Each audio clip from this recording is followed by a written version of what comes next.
ગુણોત્તરમાંથી મને મળ્યું delta L LC upon delta LS. Delta LC upon LS બરાબર 2.5 મળે. એમાંથી આને મેં પેલી બાજુ લઈ ગયો એટલે ડેલ્ટા એલસી બરાબર આ કિંમત આવી. અમારી ટોટલ એમાઉન્ટ આપણને આપી દીધી. આ કિંમત મેં મૂકી દીધી ડેલ્ટા એલસી ની જગ્યાએ. એટલે આ જવાબ તમારો 0.35 થયો અને મેં 4 માં કન્વર્ટ કર્યો. એમાંથી ડેલ્ટા એલએસ ની કિંમત આપણને મળી. એ ડેલ્ટા એલએસ ની કિંમત આ ઇક્વેશનમાં પાછી મૂકી આપો એટલે આપણને આ રીતનો જવાબ મળે અને ડેલ્ટા એલસી પણ મળી જાય. એટલે ડેલ્ટા એલએસ અને ડેલ્ટા એલસી આપણી જોડે આવી ગયું. હવે તમારે આ સૂત્રનો ઉપયોગ કરવાનો. જો આ સૂત્રનો આપણે ઉપયોગ કરવા જઈએ એટલે મારે જોઈએ છે f. f એટલે ગમે તે લઈ શકો.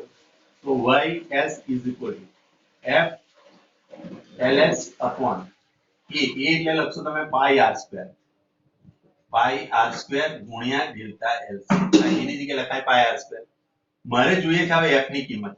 f બરાબર તમે લખશો પાઈ r સ્ક્વેર ડેલ્ટા એલસી. એક મિનિટ અપોન અહીંયા થઈ જશે ls. હવે શું થાય છે કે એ થોડીક વાર એવું થશે બરાબર. થોડીક વાર હમણાં 9મા ના ક્લાસમાં એવું થયેલું પણ પછી પાછું સારું થઈ ગયેલું.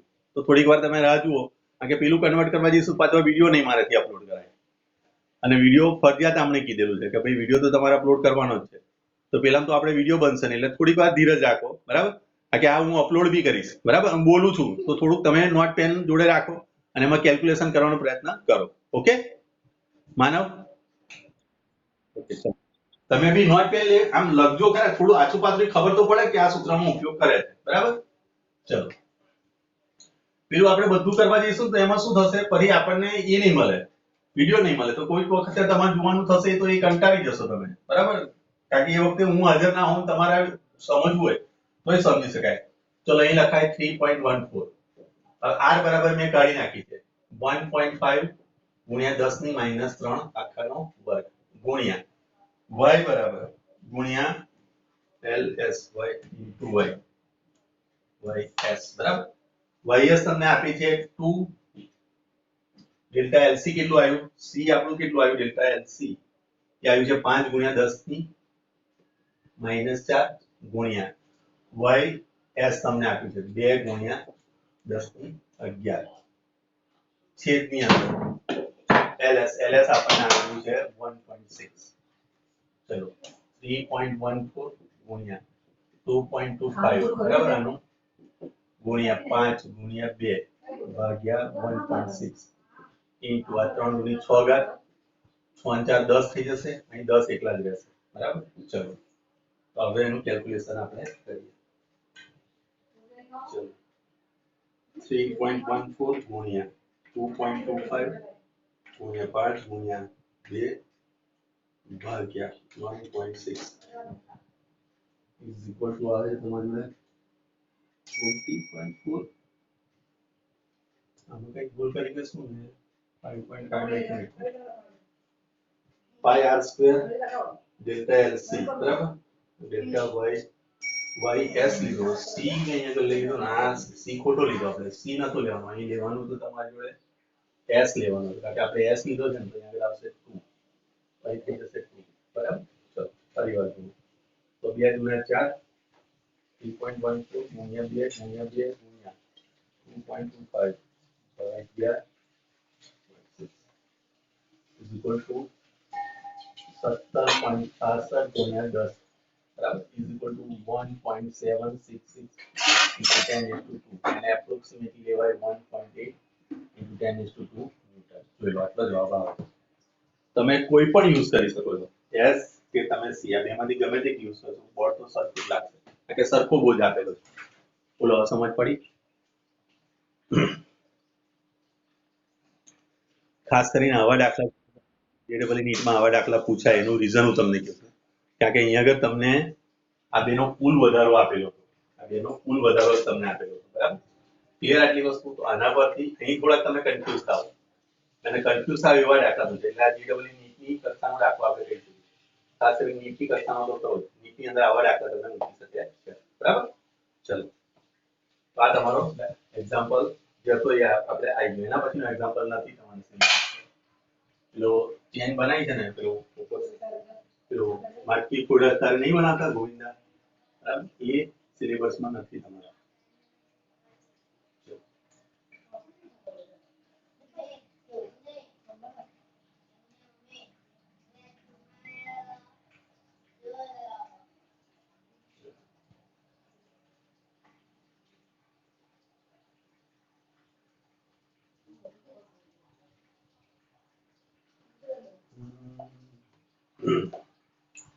ચલો એના પછી તારના દ્રવ્યનો યંગ મોડ્યુલસ નક્કી કરતો પ્રયોગ લખો. એવું તમને પરીક્ષામાં પ્રશ્ન પૂછે.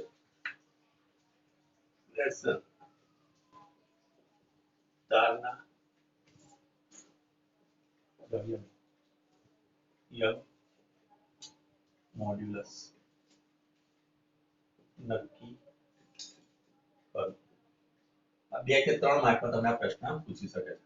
ચલો આજે આની અંદર થોડી વધારે સંખ્યા રહી ગઈ લાગે છે એટલે જે ધક્કા પડ્યા કરે છે.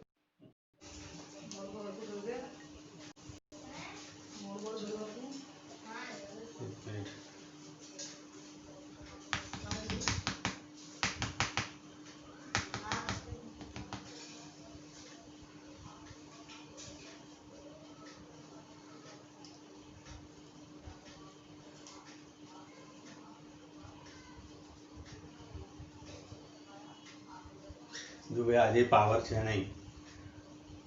ઓકે, પરિણામ માનસી પાવર આજે પણ નથી. આ ઇન્વર્ટર પર ચાલે છે. કાલે જુઓ તમે, હું તમને જેવું હશે એવું કહી દઈશ. બરાબર?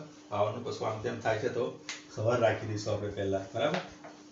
ઓકે, સમજ પડી? છે ને તો 4 ને 3 7 જણા છો તો 7 જણા યાદ રાખજો. કદાચ માંથી મેસેજ આમ તેમ થયો સવારમાં આપણે પહેલો ક્લાસ લઈ આપણે એવું હોય તો.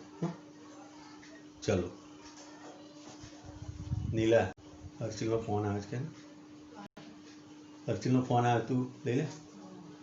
ચલો હવે તમને બધાને ખ્યાલ હશે કે જો આપણે માની લો કે અહીંયા આગળથી એક દ્રઢ આધાર છે.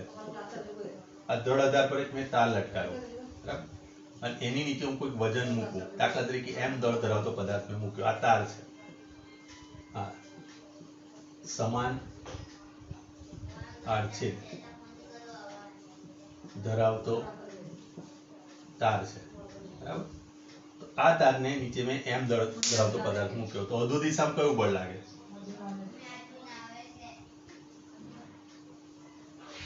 mg. Very good. ચલો mg લાગે તો ઉધ્વ દિશામાં તણાવ બળ લાગવાનું યાદ છે ને? mg અને સામે તણાવ બળ આવે. ક્લિયર? કારણ કે તાર ગતિમાં નથી અત્યારે, સંતુલિત અવસ્થામાં છે. સંતુલિત અવસ્થામાં હોય તો ટી ઉપરની તરફ લાગે તો mg અધો દિશામાં લાગે. આટલી જ ખબર પડે ને આપણને? હેલો, હા. સપોઝ માની લો કે આ દળ જે હતું એ માની લો કે અહીંયા આગળથી આ 10 kg હતું. આ 10 kg હતું. 10 kg ની અંદર હું +2 kg લખું વધારું તો ટોટલ 12 kg થયું. તો 12 kg વધવાથી તણાવ બળ વધે કે ઘટે? હેલો, તણાવ બળ પણ વધવાનું ને? આપણે માની લો કે ધમાલ પિક્ચર જોયું? ધમાલ પિક્ચર જોયું છે? હા સર. સંજય દત્ત વાળું. સંજય દત્ત ગાડી જાય, બધા છોકરાઓ હોય છે અને ગાડી પેલા પૈસા 10 કરોડ રૂપિયા લેવા માટે ગાડી લઈને જાય છે. સ્કૂલની બસ હોય છે, બરાબર, અને અચાનક કોઈ જગ્યાએ ઊભી રાખે ને એ ખાઈમાં પડે છે. તો ખાઈમાં પડે છે એ વખતે જુઓ તેના 2 પગે 2 જણા લટકાઈ જાય છે. યાદ છે ને આ સીન? હા સર. હા, તો હું તમને કહું કે આપણે એકલા લટકાતા હોય તો આપણે આરામથી પુશઅપ કરીને આપણે આવી જશે. પણ માની લો કે આપણા નીચે 2-3 જણા લટકાઈ જાય તો આપણાથી પુશઅપ થાય ખરું? ઉપરની તરફ જવાશે ખરું? નહીં જવાય ને? ના સર. હા, તો જેટલું તમે અહીંયા આગળ બોજ વધારશો, જેટલું અહીંયા તમે દળ વધારતા જશો તેમ તેમ અહીં તણાવ બળ વધતો જવાનું. તો તણાવ બળ વધશે એમ શું થશે? તારની લંબાઈ વધશે. જો તારની લંબાઈ વધે તો સ્વાભાવિક વસ્તુ છે કે આ તારની લંબાઈ વધે તો એની જાડાઈમાં ફરક પડે ખરો? જાડાઈ વધે કે ઘટે?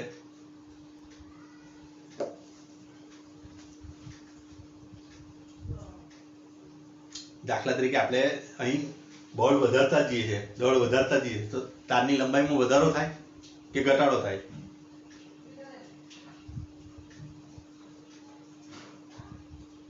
તમે તારને ખેંચો છો, અમુક વાર ખબર પાતળો તાર હોય તમે ખેંચો તો તારની લંબાઈમાં વધારો થઈ જાય ને? હા, તો વધારો થાય છે. તો સ્વાભાવિક વસ્તુ છે કે અહીંયા આગળ જે તારની મૂળ લંબાઈ હતી L, એની અંદર ડેલ્ટા L જેટલો વધારો થાય છે. અને આખો પ્રેક્ટિકલ છે. તમે જ્યારે 12માં આવશો ને ત્યારે અહીંયા તમારે વર્નિયર કેલિપર્સ થી પહેલી એની જાડાઈ માપી લેવાની, એટલે એનો વ્યાસ માપી લેવાનો. બરાબર? દાખલા તરીકે હું તમને કહું કે એનો શરૂઆતનો વ્યાસ, પ્રારંભિક વ્યાસ તમે માપ્યો, પ્રારંભિક વ્યાસ એ તમારો દાખલા તરીકે D1 છે અને અમુક વજન મૂક્યા પછી અંતિમ વ્યાસ એ તમારો લખ્યો દાખલા તરીકે D2 આવ્યો. શરૂઆતની લંબાઈ દાખલા તરીકે તમે L1 લીધી અને એની અંતિમ લંબાઈ એને લઈએ છીએ આપણે L2. હવે L2 મોટી હશે તો L2 માઇનસ L1 કરશો એ તમને ડેલ્ટા L મળશે. ક્લિયર? હવે અહીંયા આગળ જે બળ લગાડ્યું છે એ તમારું થયું F, બરાબર? તો યંગ મોડ્યુલસની વ્યાખ્યા મુજબ આપણે શું લખીએ છીએ F અપોન A અપોન અહીંયા આગળ શું લખીશું એનું ડેલ્ટા L અપોન L. તો F એટલે mg થશે upon A upon delta L upon L. તો અહીંયા આગળ તમે લખશો mgl upon A delta L. m તમને ખબર હોય, g પણ તમે જાણો છો, l શરૂઆતની લંબાઈ તમે માપી લીધી, ડેલ્ટા L પણ તમે માપી લીધું, શરૂઆતનો તમારો આ આડછેદ એટલે કે d1 તમે માપી લીધો છે. આ d1 ઉપરથી તમે એની ત્રિજ્યા r1 શોધી લો અને એના પછી એનું ક્ષેત્રફળ a બરાબર પાઈ r² શોધી લેવાય. આ વેલ્યુ પણ તમે પુટ કરી લો તમને શું મળે તમને y મળી જાય. ઓકે, તો આ એક પ્રેક્ટિકલ છે એટલે તમે આને બહુ સિરિયસલી ના લેશો. અહીંયા હું પ્રેક્ટિકલ અહીંયા દોરીને તમને સમજાવું છું. મેં તમને માહિતી આપી. જેમ જેમ તમે દળ વધારતા જશો અહીં શું કરવું પડશે, તમારે બધા કોઠા પાડવા પડશે, એમાં વજનિયા તમારે વારા પરથી મૂકવા પડશે. આ પ્રેક્ટિકલ કરતી વખતે ધ્યાન પણ રાખજો. જે તમને શીખવાડતો છે એને એ પણ તમને કહેશે કે ભાઈ તમારા પગમાં બૂટ પહેરીને આવજો. આ કે આધાર એટલે ઉપર છત પરથી લટકાયેલો છે, આ જે છત પરથી લટકાયેલો છે તાર આપશે અને નીચે વજનિયા મૂકવાના આવશે તમારે બધા. એ વજનિયા 500 ગ્રામથી કિલોગ્રામના છે. 1 કિલો તમે વધારતા જશો. રખ્યાને જો એ તાર તૂટી જશે અને જો આપણા પગ પર પડે તો આપણો અંગૂઠો ફાડી નાખશે. એટલે તમે આ પ્રેક્ટિકલ કરતાય જો કદાચ આ કરાવે તો, બાકી મને નથી લાગતું કે આ વર્ષે કોઈને પ્રેક્ટિકલ કરવાનો મોકો મળે. બરાબર? પ્રેક્ટિકલ જો કે હશે જ નહીં એટલે કોઈ ટેન્શન ના લો છો તમે. બરાબર? અને હોય તો આપણે કરી લેવાનું. પણ આ પ્રેક્ટિકલમાં તમારે ધીરે ધીરે 1 કિલો 2 કિલો વધારતા જવાનું. એ વધારતા જશો તેમ તેમ એની લંબાઈમાં વધારો થાય. તો પહેલા માટે L1 હતી, બીજા માટે L2, ત્રીજા માટે L3, L4, L5 એવી રીતે તમે બધી ગણવાની છે અને પછી બધાનો ડેલ્ટા L શોધવાનો અને બધાનું સરેરાશ મૂલ્ય લેવાનું. કારણ કે આપણે સરેરાશ ત્રુટિમાં ભણી ગયા કે જ્યારે એક કરતા વધારે અવલોકન લઈએ અને એનું સરેરાશ લઈએ તો આપણે સાચા મૂલ્યની નજીક જઈએ. સાર્થકતા, બરાબર? ક્લિયર? તો સત્ય થતા આપણે ચકાસીએ છીએ અને એના પરથી આપણે શું કરીએ, એનું સચોટતા લઈએ છીએ. એ સચોટતા લાવવા માટે આપણે શું કરતા હતા, એના સરેરાશ મૂલ્ય લઈએ. સરેરાશ મૂલ્ય લઈશું તો એ ડેલ્ટા L આવશે. એ ડેલ્ટા L તમારે મૂકવાનો છે. બરાબર? તો સરેરાશ મૂલ્ય શા માટે લેતા હતા આપણે, બરાબર? સચોટતા કેવી રીતે લાવીએ છીએ એ બધી વસ્તુ આગળ જતા તમે પ્રેક્ટિકલમાં જોશો. ઓકે, તો આ પ્રેક્ટિકલ આપણે જોઈએ. બરાબર? ચલો, હવે જસ્ટ તમને ઉપર ચલો સમજાવ્યું કે આનો મીનિંગ આવો છે. બરાબર? હવે જુઓ આકૃતિ દોરીને આપણે સમજીએ.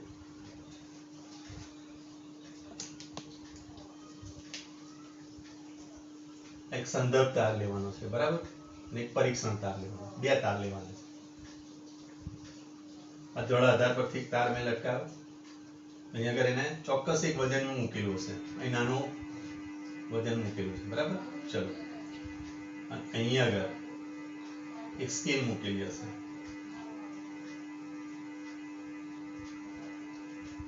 આ સ્કેલની સામે એરો છે, અહીં 0 આ રીતે સ્કેલ મૂકેલા છે, બરાબર? 1 2 3 4 5 આ રીતે મૂકેલું છે. અને એક બીજો તાર છે જે પરીક્ષણ તાર છે. જો ભાઈ લાઈટ આવે છે જાય છે એટલે થોડું ઘણું ફ્લક્ચ્યુએશન થશે, બરાબર? એટલે મેં તમને કીધું કે આવતીકાલે તમે 9 વાગે જ આવજો, બરાબર? 9 વાગે આવી જશો કારણ કે લાઈટ આવે છે જાય છે એવું બધું થયા કરે. ઇન્વર્ટર એટલું બધું પાવરફુલ ના હોય મારે, બરાબર? જેટલું છે એટલું યુઝ કરી નાખીએ છીએ અમે સવારમાં જ કે પાવર જાય એટલે પછી શું કરવાનું આપણે, બરાબર? અહીં તમે વજનિયા મૂકશો અલગ અલગ, બરાબર? હવે અહીં આગળ જેમ જેમ તમે વજનિયા મૂકતા જશો તેમ તેમ આની લંબાઈ આગળ વધતી જશે. આગળ ક્લિયર આટલી વસ્તુ? તો આ એરો પણ તમારે ઉપર નીચે થવાનો અને એના પરથી તમે એનું માપ શોધી શકશો. આ વર્નિયર સ્કેલ છે, આ V સ્કેલ. આના પરથી આપણને એનું સમજ પડશે કે આ કેટલો વધારો કરે છે. જો ચલો, આ પ્રેક્ટિકલ કંઈ ખાસ છે નહીં. અહીંયા આગળથી તમે જેમ જેમ વજનિયા મૂકશો એમ શું થશે, એની લંબાઈમાં વધારો થાય. એ લંબાઈમાં વધારો આના વડે તમે માપી લો છો. સમજ પડી? હેલો? હા સર. ઓકે, ચલો જુઓ. હવે તારના દ્રવ્યોનો યંગ મોડ્યુલસ નક્કી કરવા માટે વિશિષ્ટ પ્રાયોગિક ગોઠવણી આકૃતિમાં દર્શાવેલ છે. તેમાં સ્થિત દળ આધાર પરથી સમાન લંબાઈ અને સમાન ત્રિજ્યાવાળા બે સુરેખ તારને પાસ પાસે લટકાવેલા છે. તાર એ, આ તાર એ એ સંદર્ભ તાર છે. આ તાર એ સંદર્ભ તાર અને આ જે છે પરીક્ષણ તાર. આ પ્રશ્ન કદી પૂછાશે નહીં, ધ્યાન રાખજો. આવો પ્રશ્ન હું કોઈ દિવસ ના મૂકું, કે આ પ્રેક્ટિકલ છે એટલે પ્રેક્ટિકલ તો બધાને આવડે છે, બરાબર. ચલો, મુખ્ય સ્કેલ એમ છે. વજન મૂકવા માટે પલ્લું ધરાવે છે. નિયમિત આડછેદુ ક્ષેત્રફળ ધરાવતા તાર બી પરીક્ષણ તાર પર ખુલ્લું પલ્લું ધરાવે છે, જેમાં જાણીતા વજનિયા મૂકી શકાય છે. પરીક્ષણ તારના બી ના છેડે દર્શક સાથે વર્નિયર માપક્રમ દર્શાવેલ છે. સંદર્ભ તાર એ સાથે મુખ્ય માપક્રમ એમ જડિત કરેલ છે. પલ્લામાં વજનિયા અધો દિશામાં બળ લગાડે છે અને પરીક્ષણ તારના તણાવ પ્રતિબળની અસર હેઠળ ખેંચાય છે. તણાવ લાગે એટલે પ્રતિબળ લાગવાનું. ત્યાં એકમ ક્ષેત્રફળથી લાગતું બળ એને પુનઃસ્થાપક બળ, એને પ્રતિબળ કહેવાય. વર્નિયરની ગોઠવણી દ્વારા પરીક્ષણ તારની લંબાઈમાં થતો વધારો માપવામાં આવે છે, બરાબર. અને ઉડાના તાપમાને થતા ફેરફારને કારણે લંબાઈમાં ફેરફાર ભરપાઈ કરવા માટે સંદર્ભ તારનો ઉપયોગ કરવામાં આવે છે, બરાબર. એટલે કે કેટલી લંબાઈમાં વધારો થઈ રહ્યો છે એ શોધવા માટે આપણે સંદર્ભ તારનો ઉપયોગ કરીએ છીએ. આના પરથી આપણને સ્કેલ પરથી ખ્યાલ પડી જાય છે, બરાબર. ચલો, હવે અહીંયા આગળ જુઓ કે પરીક્ષણ તાર અને સંદર્ભ તારના સીધા રાખવા માટે બંને તારને પ્રારંભમાં નાના બોજ હેઠળ રાખીને વર્નિયરના અવલોકન નોંધવામાં આવે છે. હવે પરીક્ષણ તારમાં શરૂઆતમાં બંનેમાં નાના વજને રાખેલા છે, બરાબર. આની અંદર ફિક્સ, આની અંદર પણ ફિક્સ હોય છે. પછી શું કરે છે? પરીક્ષણ તાર જેની પર આપણે પ્રયોગ કરવો છે એ તાર. પરીક્ષણ તાર એટલે કોને કહીશું? કે જેમાં આપણે પ્રયોગ કરવો છે, જેની પર આપણે પ્રયોગ કરીએ છીએ એ તારની ઉપર આપણે વજનિયા વધારતા જઈએ છીએ. આની પર વજન વધશે તો સ્વાભાવિક વસ્તુ છે પ્રતિબળ વધવાનું, તણાવ વધવાનું. તણાવ પ્રતિબળ આવશે, તણાવ પ્રતિબળને કારણે એની લંબાઈમાં વધારો થશે. ચલો, આપણે ખબર આવું મેં એક એક્ઝામ્પલ પ્રતિબળ માટેનું એક એક્ઝામ્પલ મેં લીધું હતું. એની અંદર એક નળાકાર બતાવ્યો હતો, યાદ કરી લેજો. આ રીતનો એક નળાકાર હતો. આની પર બંને સાઈડથી આપણે બળ લગાડ્યું તો એની લંબાઈ L હતી. પહેલા આ L લંબાઈ હતી અને પછી મેં નળાકાર આવો બતાવ્યો હતો, થોડોક પાતળો બતાવ્યો હતો, યાદ કરી લેજો, બરાબર. અને અહીંયા આગળ તો આ જે ડેલ્ટા પડ્યો આ તમારો ડેલ્ટા L થયો. આ ટોટલ લંબાઈ L હતી અને ટોટલ લંબાઈ તમારી થઈ L પ્લસ ડેલ્ટા L થાય. તો અહીંયા આગળ જુઓ, અહીંયા આગળ આ કિસ્સામાં અધો દિશામાં mg બળ ઉપરની તરફ, નીચેની તરફ અને તણાવ બળ T લાગે છે. સરખા મૂલ્યના પરસ્પર વિરુદ્ધ દિશાના બળ લાગે એટલે એની લંબાઈમાં વધારો થાય. અહીં તણાવ પ્રતિબળ ક્રિએટ થાય. કયું? તણાવ પ્રતિબળ, બરાબર. અને તણાવ પ્રતિબળને કારણે એની લંબાઈમાં વધારો થયો. ચલો, હવે પરીક્ષણ તારની તણાવ પ્રતિબળની અસર હેઠળ લાવવા માટે બોજમાં ક્રમશઃ વધારો કરવામાં આવે છે અને વર્નિયરનું અવલોકન ફરી નોંધવામાં આવે છે. બે વર્નિયર અવલોકનો વચ્ચેનો તફાવત તારની લંબાઈમાં ઉદ્ભવેલ વધારો છે. ધારો કે પરીક્ષણ તારની પ્રારંભિક ત્રિજ્યા અને લંબાઈ r અને l, તો તારના આડછેદનું ક્ષેત્રફળ પાય r સ્ક્વેર થશે. ધારો કે m દળને કારણે લંબાઈમાં ડેલ્ટા l જેટલો વધારો થાય છે અને આપેલ બળ mg જેટલું થશે. ગુરુત્વ પ્રવેગ g છે અને એના પરથી આ સૂત્ર તમે વાપરી અને યંગ મોડ્યુલસ શોધી શકો છો. કયા સૂત્ર પરથી? તો y બરાબર F/A delta L upon L માં F બરાબર શું લખવાનું? mg લખવાનું. જે અહીં દળ તમે લટકાવી એની વાત કરીએ છીએ આપણે. અહીંયા આગળ A બરાબર તમે લખશો પાઈ r સ્ક્વેર, બરાબર. અને L તો તમારી જોડે છે, તો y બરાબર mg upon pi r square upon delta L upon L. That means કે mg upon પાઈ r square into delta L into L. આ સૂત્ર પરથી તમે યંગ મોડ્યુલસ શોધી શકો છો. બોલો, છે કોઈ કન્ફ્યુઝન આમાં? આવે ના સર. ઓકે, ના સર. 4 ને 3 7 જણા હાજર હોય છે. બાકીના બધા શું કરે છે ખબર નહીં પડતી. 12 જણા આપણે સપ્લિમેન્ટરી તપાસી છે. તમારા બધાના માર્ક્સ તમે જુઓ તો ગજબના માર્ક્સ છે. ભાઈ માર્ક્સ આ મફલાતુના જ છે બધાને. જાણે સ્કૂલ ચાલુ હોય તો જો આટલે તમે દૂરથી આટલું જોરદાર ભણો છો હે માનવ, જો તમે દૂરથી આટલું બધું જોરદાર ભણતા હોય, 50 માંથી 50 માર્ક લાવતા હોય, તો પછી ક્લાસમાં હોય તો પછી તમે રેકોર્ડ બ્રેક કરી નાખો ને. હે બોલ દો. હા સર. હે તો પછી કોઈ એવું કે ભાઈ ઓનલાઈન શિક્ષણ બરોબર નથી, એ તો વાત ખોટી ને. 50 માંથી 50 માર્ક આવે છે આપણા, બરાબર, બધાના મોટા ભાગે, બરાબર. બહુ જોરદાર માર્ક છે ભાઈ, બધાના, કોઈ બાકી નથી. ચલો આગળ આકાર સ્થિતિસ્થાપક અંક તમારા નથી, સિલેબસમાં નથી. એના પછી ઉદાહરણ 9.4 પણ નથી. 9.6 નો ચોથો મુદ્દો જુઓ, બલ્ક મોડ્યુલસ. મેં તમને કીધું હતું બલ્ક મોડ્યુલસ આપણે ભણીશું આગળ, બરાબર. બલ્ક મોડ્યુલસ એટલે શું, બરાબર, એ આપણે જોઈએ. એ પહેલા જુઓ કે દાખલા તરીકે મેં તમને ઉદાહરણ એક આપ્યું હતું કે એક સમુદ્ર છે, બરાબર. આ સમુદ્ર, હવે અહીંયા આગળથી તમે આમ જોવા જાવ તો એક દડો મૂકેલો છે, આટલી ઊંચાઈએ અને આટલી ઊંચાઈએ. આ દડો સેમ છે, આ એ સ્થાન પર છે અને બી સ્થાન પર છે. એ સ્થાન અને બી સ્થાન દડો સેમ જ છે એવું વિચારજો. થોડો થોડો આમ તેમ થાય તો કઈ. ચલો, આ એક દડો છે ને, આ એક સ્થાન ને બે સ્થાન, આટલેથી ઊંચાઈની h1 લો અને આગળ h2, બરાબર. કઈ જગ્યાએ દબાણ વધારે લાગે? દબાણ એટલે તમને વજન કઈ જગ્યાએ વધારે લાગે? માન લો કે તમે નાહવા પડ્યા, બરાબર. સ્વિમિંગ પુલ છે, સપાટી પર કે નીચે, તો આ બેમાંથી કઈ જગ્યાએ તમે વધારે વજન અનુભવશો? સ્વિમિંગ પુલમાં તમે નીચે તરવા જાઓ છો કે નથી જતા? હમણાં તો બંધ હશે, પણ તરતા આવડે છે? કેટલા જણને આવડે તરતા? બોલો તો. સરોજિની, પરીના આવડે તને? ના સર. લે, તું યાર સાયન્સના વિદ્યાર્થી છે, તરતા તો શીખવું જ પડશે. પ્રિયાંશી, તને આવડે છે? ના સર. લે, તમે બધા છોકરીઓ બધા શું કરો છો? આ બધા છોકરીઓ તો બધી કેટલી બધી આગળ છે રમત ગમતમાં. પેલી ક્રિકેટરની અંદર જો, બરાબર. માનવ, તને આવડે છે? ના સર, તરતા નહીં આવડે, ક્રિકેટ રમતા આવડે. એટલે ક્રિકેટ રમતા તો હવે આ બધી છોકરીઓ તારા કરતા ફાસ્ટ બોલિંગ નાખે છે. આ સરોજિની બી ફાસ્ટ બોલિંગ નાખે છે, ખબર? પરીના બી ફાસ્ટ બોલિંગ નાખે. પરીના તો બધા બાઉન્સર જ નાખે છે, બરાબર. ભૂલથી તું રમતો નહીં પાછો આ છોકરીઓ જોડે, બરાબર. ચાલ, કંઈ નહીં. ઓકે, તમે થોડુંક તો અંદાજ કરો. તમે તળિયે જતા રહો અને ઉપર હો તો કઈ જગ્યાએ તમને વધારે બળ લાગે? તળિયે. તળિયે વધારે લાગે. એનું કારણ હું તમને કહું કે આ ઉપરનું આટલેથી આટલું જે પાણી ખરું એ પણ એની પર શું કરે? દબાણ ઉત્પન્ન કરવાનું, એ પણ બળ લગાડશે. આપણે આ તરલ માધ્યમમાં જઈએ, બરાબર, તો આપણને આગળ બળ લાગે, બરાબર. એને કારણે આના કદની અંદર ફેરફાર થાય. આના કદની અંદર ફેરફાર થયો, બરાબર. ક્લિયર આટલી વસ્તુ? તો અહીં કદ વિકૃતિ આવે. કઈ વિકૃતિ આવે? કદ વિકૃતિ. વિકૃતિના 3 પ્રકાર ભણ્યા ને આપણે. કદ વિકૃતિ થઈ. કદ વિકૃતિનો મીનિંગ શું થયો? Delta v upon b. Clear? સમજ પડી? તો અહીંયા આગળ બલ્ક મોડ્યુલસ આપણે એને કહીશું જે દબાણની અંદર ફેરફાર થાય. Delta p upon delta b upon v. પણ જ્યારે તમે નીચેની તરફ જાઓ છો તો તમારા કદની અંદર ઘટાડો થાય છે, માટે અહીંયા આગળ નિશાની માઇનસ આવે. અને આને બલ્ક મોડ્યુલસ આપણે b વડે દર્શાવીએ છીએ. નોર્મલી b ને આપણે માઇનસ, આ જે ડેલ્ટા p છે દબાણનો તફાવત, એને ખાલી p વડે દર્શાવીએ છીએ. p delta v upon v. આ p દબાણનું સૂત્ર તમને ખબર હશે, ન્યૂટન પર મીટર સ્ક્વેર થાય. તો પારિમાણિક સૂત્ર પણ આનું આ જ થશે, m1l-1 t-2.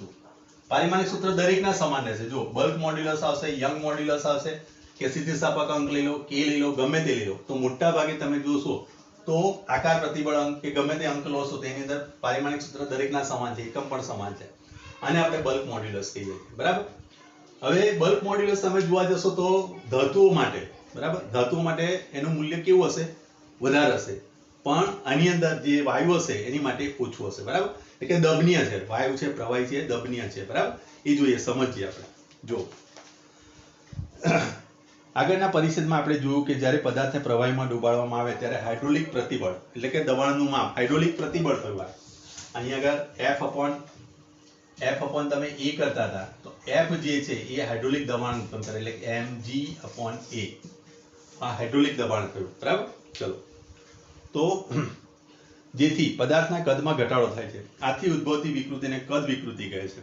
હાઇડ્રોલિક પ્રતિબળ અને તેને અનુરૂપ કદ વિકૃતિના ગુણોત્તરને કદ સ્થિતિસ્થાપક અંક બલ્ક મોડ્યુલસ કહેવાય, બરાબર. એની વ્યાખ્યા કંઈક આપણને આવી આપેલી છે. જો હાઇડ્રોલિક પ્રતિબળ, હાઇડ્રોલિક પ્રતિબળ અને તેને અનુરૂપ કદ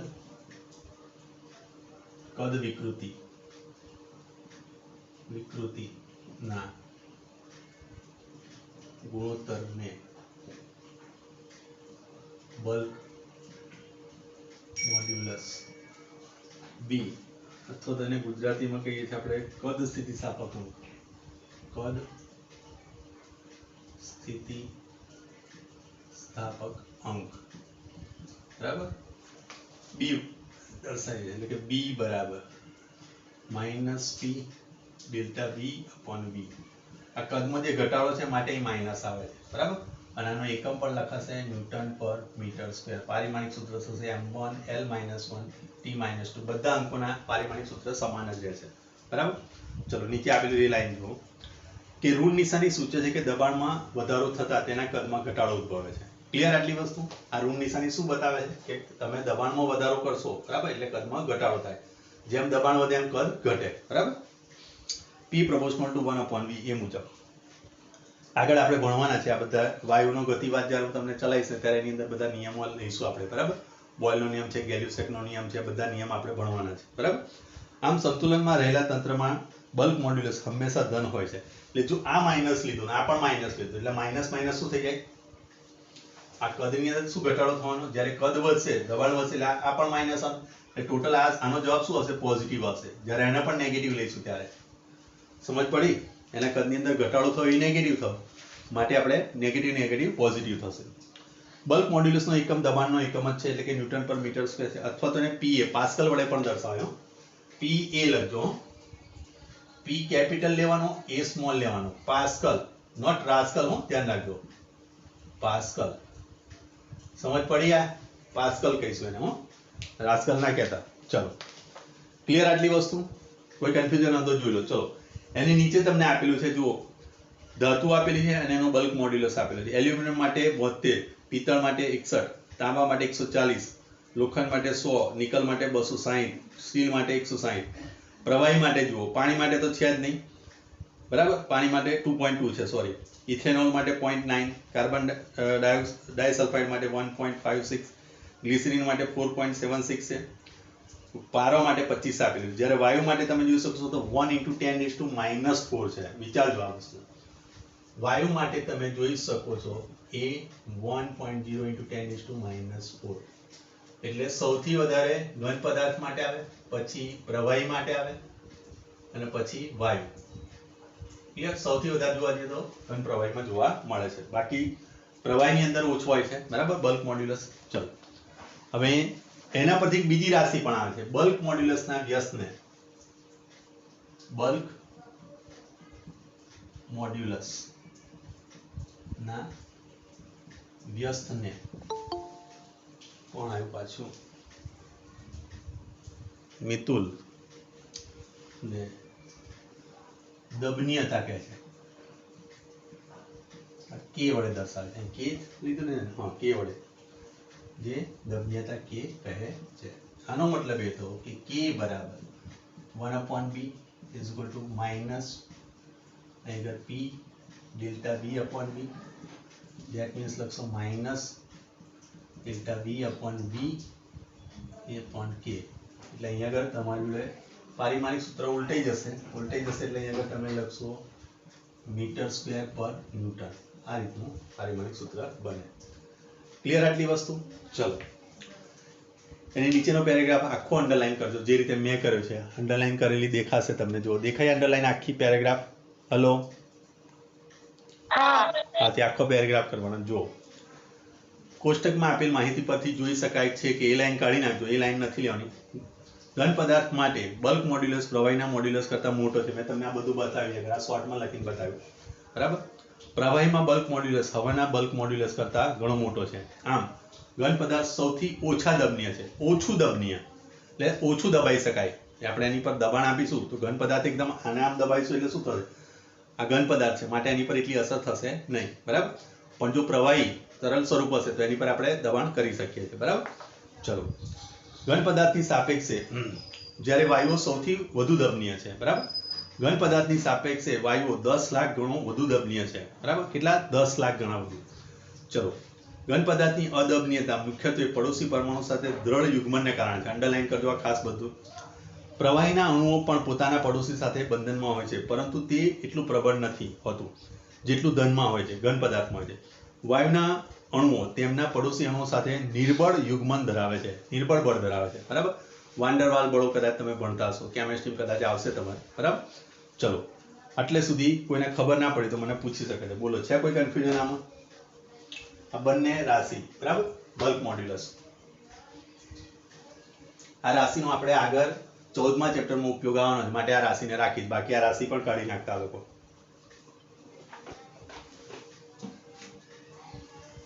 લાપ્લાસનો સુધારો જ્યારે હું તમને ભણાવીશ ત્યારે એનો ઉપયોગ કરીશું આપણે બલ્ક મોડ્યુલસનો. ચલો, છે કોઈ કન્ફ્યુઝન આમાં? ના સર. ઓકે, ચલો. ના સર. તો આજનું તમારું હોમવર્ક જે હું લખું છું એની અંદર ખાલી આટલું જ કદ સ્થિતિસ્થાપક અંક એકલો જ મને